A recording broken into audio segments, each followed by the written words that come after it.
شروع اللہ کے نام سے جو نہایت مہربان اور بے حد رحم والا ہے۔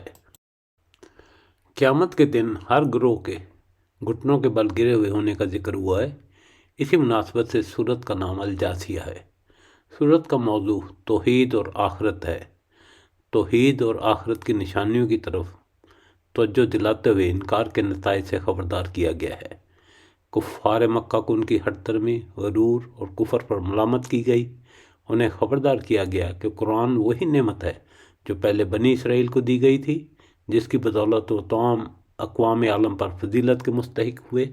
انہوں نے جب اس نعمت کی ناقدری کی اور دین میں اختلاف کر کے اسے کھو دیا تو اب یہ دولت تمہارے ہاں بھیجی گئی ہے۔ اہل ایمان کو ہدایت دی گئی ہے کہ ان خدا سے بے خوف لوگوں پر درگزر اور تحمل سے کام لو۔ تم صبر کرو گے تو خدا خود ان سے نپٹے گا اور تمہیں اس صبر کا اجر عطا فرمائے گا۔ حامیم۔ یہ کتاب اللہ غالب حکمت والے کی طرف سے نازل کی ہوئی ہے۔ آسمانوں اور زمینوں میں ایمان والوں کے لیے یقیناً بہت سی نشانیاں ہیں۔ خود تمہاری پیدائش میں اور ان جانوروں کی پیدائش میں جنہیں وہ پھیلاتا ہے، یقین رکھنے والی قوم کے لیے بہت سی نشانیاں ہیں۔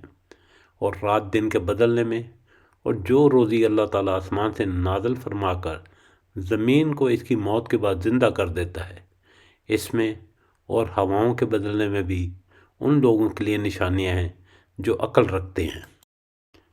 یہ اللہ تعالیٰ کی آیتیں ہیں جنہیں ہم آپ کو راستی سے سنا رہے ہیں۔ بس اللہ تعالیٰ اور اس کی آیتوں کے بعد یہ کس بات پر ایمان لائیں گے؟ وائے اور افسوس ہے ہر ایک جھوٹے گناہ گار پر جو آیتیں اللہ کی اپنے سامنے پڑھی جاتی ہوئی سنے پھر بھی غرور کرتا ہوا اس طرح اڑا رہے کہ گویا سنی ہی نہیں۔ تو ایسے لوگوں کو دردناک عذاب کی خبر پہنچا دیجیے۔ وہ جب ہماری آیتوں میں سے کسی آیت کی خبر پا لیتا ہے تو اس کی ہنسی اڑاتا ہے۔